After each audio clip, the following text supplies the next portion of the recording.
اللہ سچا ہے، مصطفیٰ سچے ہیں، اور میں نے 1400 سال میں یہی دیکھا ہے، دشمنی جب جب بڑھی ہے تب تب مصطفیٰ کے غلاموں کی تعداد میں اضافہ ہوتا چلا گیا ہے نور خدا کفر کی حرکت پہ خندہ زن، پھونکوں سے یہ چراغ بجھایا نہ جائے گا۔ صرف اپنی فکر کیجئے، آپ چھوڑ دیئے فکر فلسطین کی، چھوڑ دیجئے فکر ہندوستان کے آنے والے الیکشن کی، چھوڑ دیجئے فکر چائنا اور جاپان کی، اپنی فکر کیجئے کہ اگر میں کل مر گیا تو میری زبان پہ کلمہ رہے گا کہ نہیں رہے گا؟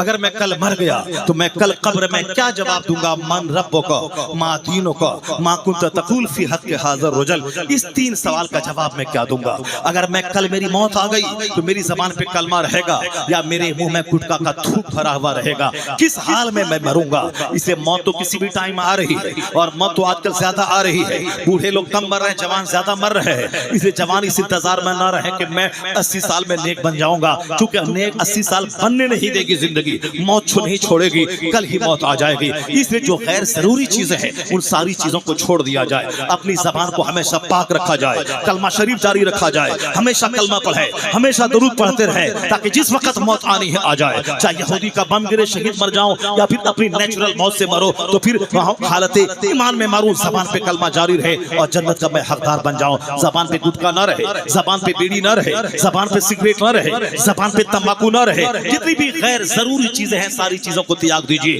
حضور نے فرمایا ہے من حسن اسلام المرء ترکہ ما لا یعنی ایک مومن کے اسلام کا حسن یہ ہے غیر ضروری چیزوں کو چھوڑ دے، unnecessary چیز، ارتھ ہین چیز، بے معنی چیز، یعنی جس کا کوئی مطلب نہیں ہے۔ اگر زیادہ ہمیشہ کھانے کا شوق ہے تو پستہ اور کاجو اپنی جیب میں رکھا کرو، جہاں منہ چلانے کی فکر ہو تو تھوڑا کاجو ڈال لے، کشمش ڈال لے، پستہ ڈال لے، طاقت بھی بنے گی، بہت زیادہ دیر تک منہ بھی نہیں چل پائے گا، اور منہ سے پاخانے کی بدبو کی طرف بدبو بھی نہیں آئے گی، منہ صاف رہے گا۔ اور جہاں موت سامنے آنے والی ہو، چاہے جہاز میں، چاہے ٹرین میں، چاہے راستہ چلتے گر کر، تو زبان پہ کلمہ فوری جاری ہو جائے، اور جو صبح شام روزانہ 200-400 بار کلمہ پڑھے گا، اگر حل چلاتے ہوئے موت آنے لگی، وہاں ماں باپ بھائی بہن کوئی نہیں ملا کہ کلمہ اس کو یاد دلا دیں، تو جس اللہ کا نام تو لیتا ہے اس اللہ کا فرشتہ جب دیکھے گا تو مر رہا ہے تو تیری زبان پہ کلمہ جاری کر دے گا، اور جہاں لا الہ الا اللہ پڑھا مرا دخل الجنہ، جنت میں داخل ہو گیا۔ یہی سرکار غوث اعظم کی زندگی مجھ کو کہتی ہے، یہی غوث اعظم کی زندگی مجھ سے پیغام دیتی ہے۔ سرکار غوث اعظم خطاب کر رہے ہیں، چونکہ بہت بڑے عالم تھے غوث اعظم، انہوں نے علم حاصل کیا، وہ تو مادرزاد ولی تھے، ماں کے پیٹ سے ولی ہی بن کے پیدا ہوئے تھے سرکار غوث اعظم۔ جب ولی پیدا ہوئے تھے تو اس سے بغداد جانے کی کیا ضرورت تھی؟ اسے 25 سال تک علم حاصل کرنے کی کیا ضرورت تھی؟ اسے 40 دن تک سوکھی روٹی کھا کر بھوکا پیاسا رہ کر پڑھنے کی کیا ضرورت تھی؟ غوث اعظم کو تو اس وقت سے ولی تھے جب وہ ماں کے پیٹ سے پیدا ہوئے، رمضان کی پہلی تاریخ تھی، پورا رمضان غوث اعظم نے دودھ ماں کا نہیں پیا۔ 2-4 دن تو ماں کو سمجھنے میں لگ گیا کہ بیٹا میرا دودھ کیوں نہیں پی رہا ہے۔ 2-4 دن کے بعد جب پتا چلا یہ رات میں تو دودھ پیتا ہے اور دن میں صبح صادق سے لے کے غروب آفتاب تک یہ دودھ نہیں پیتا ہے، تب ماں سمجھ گئی کہ میرا بیٹا رمضان میں روزہ رکھ رہا ہے۔ سبحان اللہ، ذرا زور سے بولو سبحان اللہ، ہاتھ اٹھا کے بولو لا الہ الا اللہ۔ میری ماں بہن بیٹیاں غور سے سن لے کہ تیرا بیٹا کیسا ہے، اس لیے کہ ماں کا اثر بیٹے پہ ہوتا ہے، اب باپ کا اثر بیٹے پہ ہوتا ہے۔ آج آپ آ جائیں پیر صاحب کے پاس تعویذ لینے کے لیے، ٹھیک ہے پیر صاحب تعویذ دے دیں گے، مگر تعویذ کا جزوی پارشل اثر ہوتا ہے، کلی اثر نہیں ہوتا ہے۔ تعویذ سے سارا کام نہیں ہوتا ہے۔ اگر ہم نے لگایا ہے آم کا پیڑ اور اس میں 1 لاکھ تعویذ باندھ دے اور یہ کہے کہ یہاں سے ناشپاتی نکل جائے، نہیں ہوگا ایسا، یہاں سے اخروٹ نکل جائے، نہیں ہوگا ایسا۔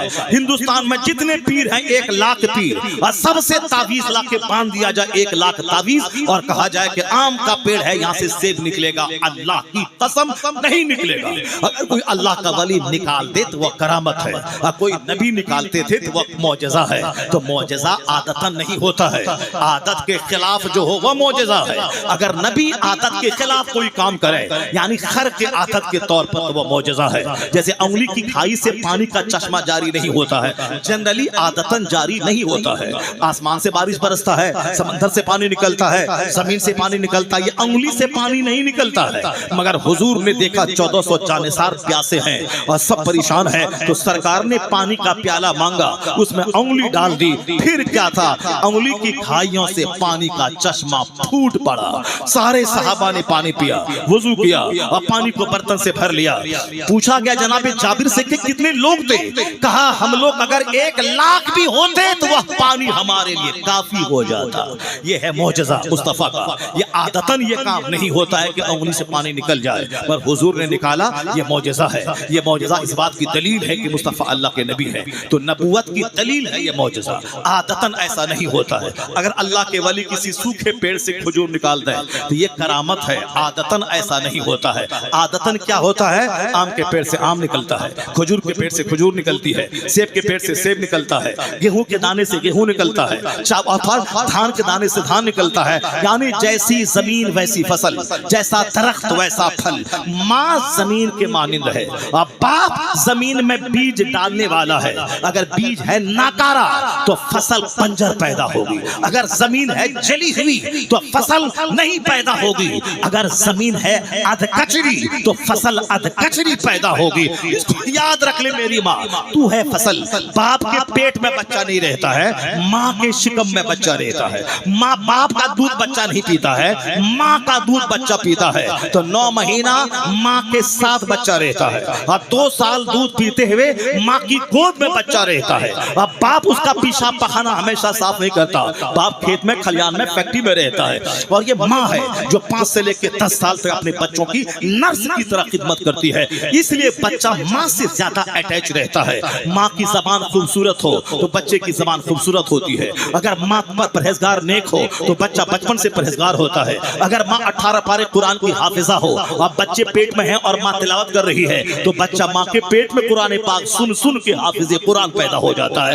ماں جیسی اس کا اثر بچے پہ ہوتا ہے. ماں تندرست بچہ تندرست, ماں پرہیزگار بچہ پرہیزگار, ماں ڈھیلی ڈھالی کمزور بچہ ڈھیلا ڈھالا. ماں کی زبان کھچڑی بچے کی زبان کھچڑی. آپ شہر میں جا کے دیکھ لیں 4 سال 3 سال کے بچے اتنی خوبصورت اردو بولتے ہیں کہ دنگ رہ جائے. پرسوں کی رات میں ایک آدمی کے گھر 2-4 گھنٹے ٹھہرا تھا, وہ 3 سال کی بچی ایسی زبان استعمال کر رہی ہے وہ ہماری 80 سال کی بڑھیا نہیں بول پائیں گی.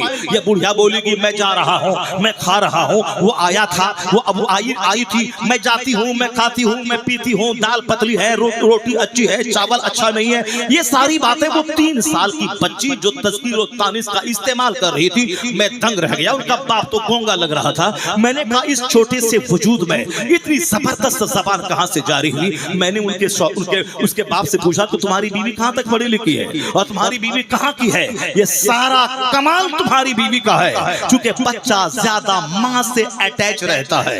اس لیے شادی بھی ہمیں صرف ناک نہیں دیکھنا چاہیے, صرف بڑی بڑی آنکھ نہیں دیکھنا چاہیے, صرف گورا رنگ وائٹ کمپلیکشن نہیں دیکھنا چاہیے, صرف ہائٹ نہیں دیکھنا چاہیے. آج لوگ کمزور ہو گئے, اس لیے شادی بیاہ میں ماں کی زبان, ماں کا کلچر, ماں کی تہذیب, ماں کا ماحول یہ کوئی نہیں دیکھتا. یعنی جس کو میں بہو بنا کے لانے والا ہوں وہ کیسی ہے, اس کی ماں کیسی ہے, اس کی ماں کا کلچر کیسا ہے, اس کے گھر میں لوگ کیسے جیتے ہیں, وہاں کی زبان کیسی ہے. کوئی نہیں پوچھتا کہ اس لڑکی کی ماں نماز پڑھتی ہے کہ نہیں, کوئی نہیں پوچھتا. ناک ٹھیک ہے اوکے, آنکھ بڑی ہے اوکے, 6 فٹ کی ہے اوکے, چاہے وہ کوچنگ سینٹر میں ان کا جو حال ہو جائے, اسکول میں جو حال ہو جائے, یہ موبائل کے ذریعے یہ ہاتھ گندا, زبان گندی, جسم گندا, سب چلے گا مگر منہ اچھا ہونا چاہیے, ناک لمبی ہونی چاہیے, آنکھ بڑی ہونی چاہیے. اوکے میری طرف سے اوکے ہے. تو پھر 2-4-10 دن کے بعد جب وہ اپنا رنگ دکھلاتی ہے, جب اپنے شوہر سے لڑائی کرتی ہے, شوہر کی ماں کو دیکھنا نہیں چاہتی ہے, وہ بولتی میں تیری بیوی ہوں تیرے باپ کی بیوی نہیں, میں تیری بیوی ہوں تیری ماں کی نوکرانی نہیں. اس وقت پتہ چلتا ہے کہ میں نے منہ دیکھا دل نہیں دیکھا, میں نے آنکھ دیکھا دل نہیں دیکھا. اس شادی عورت زمین کے مانند ہے, بچہ اس کے پیٹ سے نکلتا ہے وہ مثل زمین کے ہے. اگر وہ بنجر رہی تو اولاد کا بنجر ہونا طے ہے, اگر اس کی زبان اچھی نہیں رہی تو اولاد کی زبان کا صحیح ہونا غلط ہونا طے ہے. اس لیے ماں کا سلیکشن کرنے کے بارے میں مصطفیٰ نے جو واضح ارشادات کے انسٹرکشن دیے ہیں، میں تو کہتا ہوں کوئی دھرم گرو نہیں دیا ہوگا، کوئی رہنما نہیں دیا ہوگا، یہ واحد ذات محمد عربی کی ہے جو جیون کے ہر شاہراہوں پہ ہماری رہنمائی کیا ہے۔ ایک ہندو برہمن نے واضح طور پر کہا all these magnificent roles in these departments of human activities he is like a hero۔ ایک ہندو برہمن کہتا ہے یہ دہلی کا وہ ہندو، دہلی کا وہ جوکر جو اپنے لوگوں سے دو روٹی حاصل کرنے کے لیے اسلام کے خلاف، پیغمبر اسلام کے خلاف بولتا ہے، اس جوکر کے پاس کوئی ہنر تو ہے نہیں، وہ جوکر اسی میں بھلائی سمجھتا ہے، میں اسلام کے پیغمبر کے خلاف بولوں، اپنے لوگوں کا ہیرو بن جاؤں، میرے لوگ پیسہ دیں، میں اپنا پیٹ پالوں۔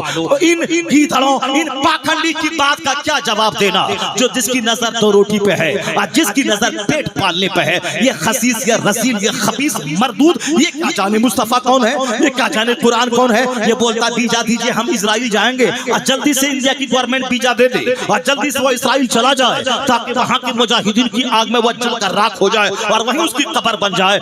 بتائیے یہاں پیدا ہوا ہے، یہ اسرائیل جانا چاہتا ہے، ہندوستان کی گورنمنٹ فلسطین کی حمایت کر رہی ہے اور یہ پاکھنڈی اسرائیل جا کے اس یہودی کی حمایت میں جا کے مرنا چاہتا ہے۔ اب اس سے بڑا برا کیا ہوگا؟ اسلام کے خلاف، پیغمبر کے خلاف نام لے کے بولتا ہے۔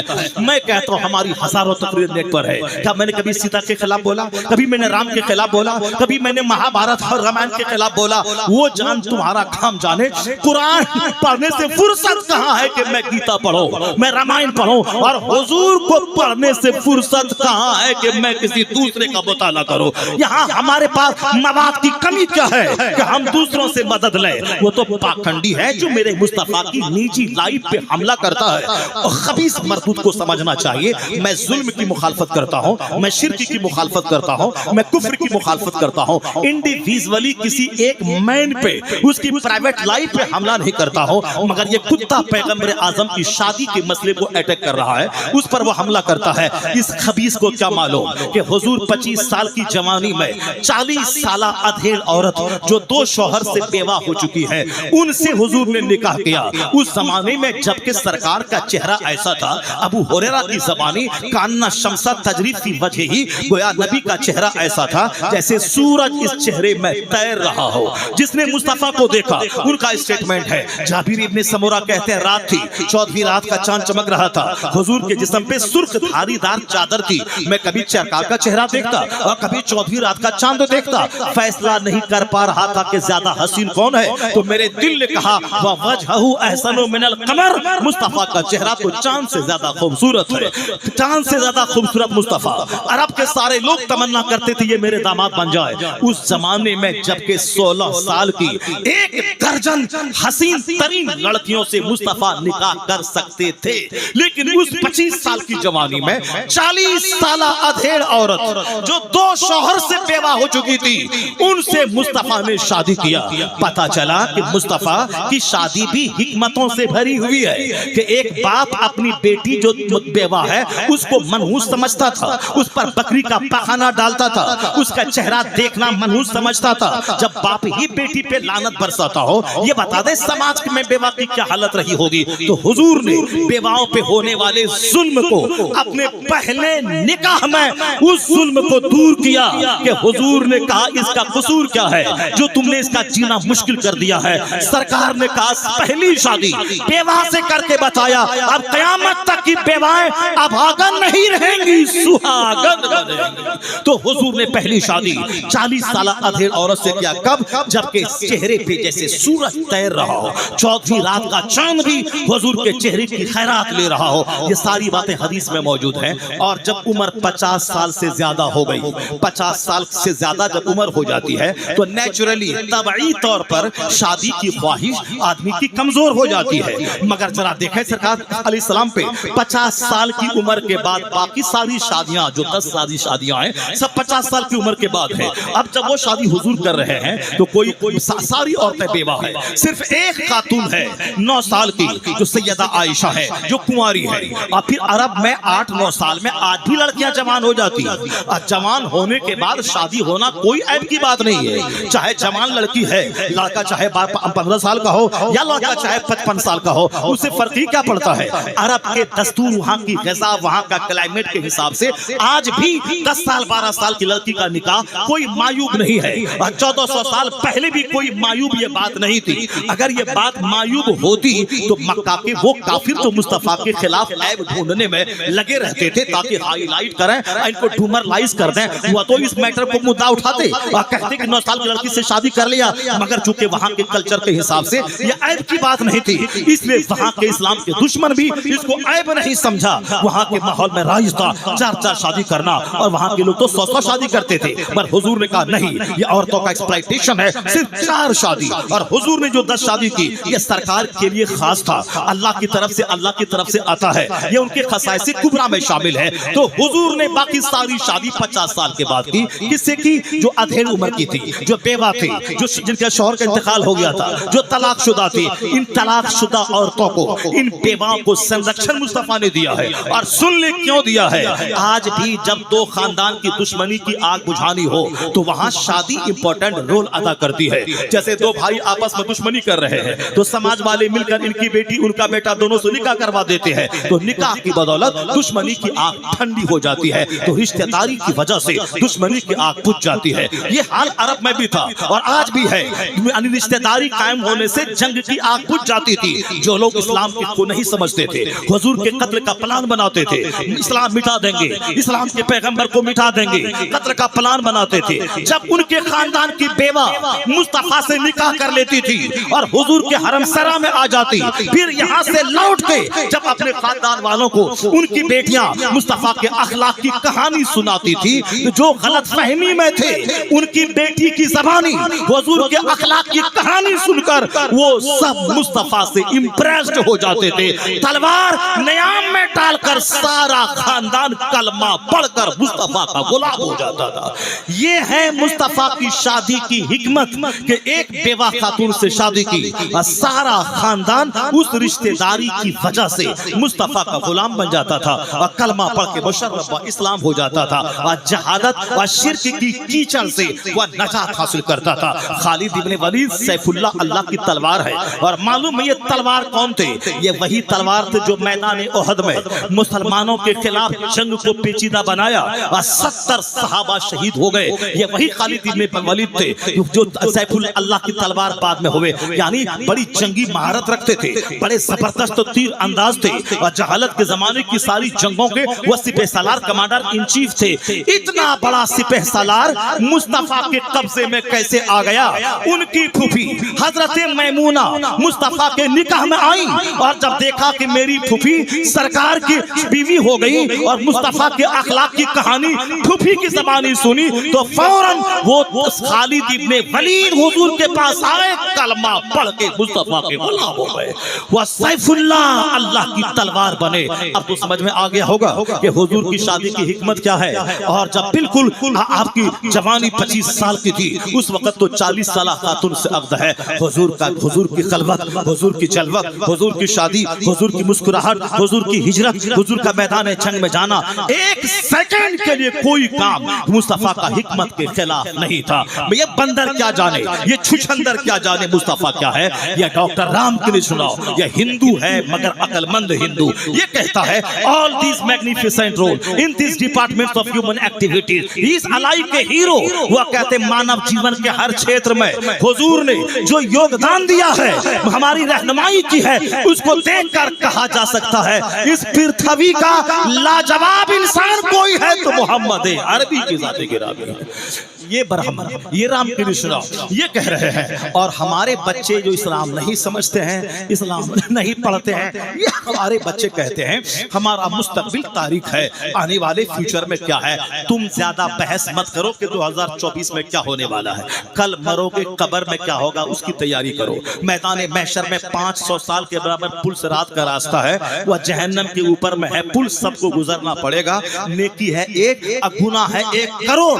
کیسے میزان پہ تیری نیکی بدی تولی جائے گی اس کی فکر کرو. باقی 2024 میں کیا ہوگا, آنے والے 10 سال کے بعد کیا ہوگا چھوڑ دے. یہ دنیا اللہ کی ہے. اللہ رب العزت دنیا کو کئی کروڑوں سال پہلے پیدا کیا ہے, اور دنیا کیسے چلے گی یہ دنیا پیدا کرنے والے کو معلوم ہے. وہ اس کا کام ہے قل اللہم مالک الملک تؤتی الملک من تشاء وتنزع الملک ممن تشاء وتعز من تشاء وتذل من تشاء بیدک الخیر انک علی کل شیء قدیر. سارے بادشاہوں کا بادشاہ ہے وہ خدا خدا جسے چاہتا ہے سلطنت دیتا ہے اور جس سے چاہتا ہے چھین لیتا ہے. تو سلطنت دینے والا اللہ, سلطنت چھیننے والا اللہ. تو دنیا چلانا اللہ کا کام ہے, عبادت کرنا یہ ہمارا کام ہے. ہم اپنا کام کریں, خدا اپنا کام کر رہا ہے. اگر تو اپنا کام کرے گا اور تو نیک بنا تو تیرا حاکم بھی اللہ متقی تجھ پر مسلط کر دے گا. اور جب رعایا نیک ہوتی ہے تو اس کا حاکم بھی اللہ پرہیزگار بناتا ہے. چونکہ ہمارے حالات خراب ہو گئے, پڑھا لکھا بے پڑھا سب ایک ہی طرح کی سوچ رکھ رہا ہے. یہی وجہ ہے کہ دنیا میں گھر میں مصیبت, گھر میں آگ لگی ہے. بیوی سے اور شوہر میں تکرار, اولاد والدین میں تکرار, پڑوسی پڑوسی میں تکرار, گاؤں گاؤں میں تکرار, محلے محلے میں تکرار, برادری برادری میں تکرار. گھمنڈ نے سب کو تباہ و برباد کیا. میں شیخ, میں پٹھان, یہ جولہا, یہ نداب, یعنی جنگ ہے ہر جگہ. جس جنگ کو اسلام نے مٹایا ہے اور ہمارے لوگ بدعملی کے شکار ہیں. اور یہ فیوچر کے بارے میں فکر مند ہے. اسلام کا فیوچر خطرناک ہے. نہیں, تم سے اچھی سوچ تو ڈاکٹر برنارڈ شاہ کی ہے. وہ برنارڈ شاہ نے آج سے 50 سال پہلے کہا تھا, if any religion has a chance of ruling over England, nay Europe within the next 100 years, it is Islam. Bernard Shaw Christian, پڑھا لکھا آدمی. ہندوستان کے سارے کالج میں ان کی چلتی ہے کتاب, ہر یونیورسٹی میں ان کی کتاب, جہاں انگلش لٹریچر ہے برنارڈ شاہ کی کتاب ہے. وہ کرسچن پڑھا لکھا کیا بولتا ہے؟ حالات بتاتے ہیں دنیا کے کہ آنے والے 100 سال کے اندر پورے یورپ بر اعظم میں اگر کوئی مذہب حکومتی مذہب بننے والا ہے تو وہ مذہب اسلام بننے والا ہے. اسلام کا مستقبل روشن ہے, اسلام کا فیوچر برائٹ ہے. یہ اور بات ہے کہ ہم جیسے بدکاروں کا فیوچر ڈارک ہے, ہمارا مستقبل تاریک ہے. اس لیے اپنے اعمال کا محاسبہ کیجیے, اپنے آپ کا جائزہ لیجیے اور اپنی زندگی کو میں یوٹرن لے کے سچی توبہ کر کے سجانے کی سنوارنے کی فکر کیجیے. اور قدرت کا قانون کو یاد رکھیے کہ قانون کے خلاف نہیں ہوتا ہے. چاہے ہم شراب پیئیں یا کعبہ میں سجدہ کریں, سورج اپنے ٹائم پہ اگتا ہے, سورج اپنے ٹائم پہ ڈوبتا ہے, موسم اپنے وقت پہ آتا ہے, موسم اپنے وقت پہ بدلتا ہے. اس لیے میری ماں بہن بیٹیاں گرہ باندھ کے رکھ لے. اگر چاہتی ہیں کہ میرا بیٹا لتم جتم کرنے والا ہو, مجھ کو گالی دے کے گھر سے بھگانے والا ہو, تب تو جیسے جی رہے ہیں ویسے جیئیں. جیسے گٹکا کھا رہی ہیں, سنیما دیکھ رہی ہیں, موبائل چلا رہی ہے, نماز چھوڑ رہی ہیں, جیسے جیتے ہیں ویسے جیئیں. اگر چاہتی ہیں کہ میرا بیٹا میرا پاؤں چومے, میری پیشانی کا بوسہ دے, میری فرما برداری کرے, میرا بیٹا نام اونچا کرے, تو پھر اسے قدرت کے قانون کے مطابق اپنے آپ کو صحیح راستے پہ لانا ہوگا. جیسے قدرت کا قانون ہے باپ ہوں علی اور ماں ہے فاطمہ, تب بیٹا شہیدوں کا سردار امام حسن اور حسین پیدا ہوا. جب باپ ہے سید موسیٰ صالح جنگی دوست اور ماں ہے سر سے لے کے پاؤں تک نیکی کا مجسمہ, تب بیٹا ولیوں کا سردار عبد القادر جیلانی پیدا ہوتا ہے. جب ماں رات بھر مصلی پہ رہ کر تہجد پڑھنے والی, تو پھر ان کے پیٹ کا بچہ 12 بجے کے بعد سے لے کے فجر تک کلمہ شریف پڑھتا ہے ماں کے پیٹ میں. اور جب وہ بچہ تولد ہوتا ہے اور جوان ہوتا ہے تو ہندوستان کے 90 لاکھ مشرکوں کو اسلام کی دولت دے کے مصطفیٰ کا غلام بنا دیتا ہے. اس لیے اگر چاہتی ہے کہ میرا بیٹا غوث نہیں غلام غوث بن جائے تو تمہاری زندگی میں انقلاب آنا چاہیے. خاموشی کی چادر ڈال لے, حیا کی چادر ڈال لے, نماز پابندی سے پڑھ, سچی توبہ کر, اپنے گھر میں نیکوں کا چرچا کر, بزرگوں کی بات کر, فاتحہ میلاد کا ماحول رکھ, شوہر کی فرما برداری کر, جو گناہ ہو گئے توبہ کر, آنے والے دن میں کلمہ درود سے زندگی کو سجا لے. اگر تم نے سجا لیا تو پھر یاد رکھنا تیرے وجود سے جو بچہ پیدا ہوگا وہ غلام غوث ہوگا, غلام خواجہ ہوگا, غلام رضا پیدا ہوگا. اللہ تبارک و تعالی ہم کو اور آپ کو سبوں کو نیک بننے کی توفیق عطا فرمائے. ذرا زور سے بولیے نا آمین. ورنہ پھر 4 گھنٹے کی تقریر اور کر دیں گے. وہ 1000 ہمارے حشمتی صاحب بولتے رہیں کہ آپ تقریر کرنے میں کچھ نہیں ہونے والا ہے. جب تک میں پوری بات نہیں بول لوں گا اس وقت تک میں چین نہیں لوں گا. اگر آپ زور سے سبحان اللہ بول دیں تو پھر میں اپنی ختم کر دوں گا. اللہ تعالی ہم کو اور آپ کو سبوں کو نیک بننے کی توفیق عطا فرمائے. اللہ تعالی ہماری ماں بہن بیٹیوں کو خاموش رہ کر اپنی زندگی کو نیکیوں کو سے سجا کر, اپنے شوہر کی خدمت کر کے, اچھے اولاد کی خاطر تہجد کے وقت میں دعا کرنے کی توفیق عطا فرمائے.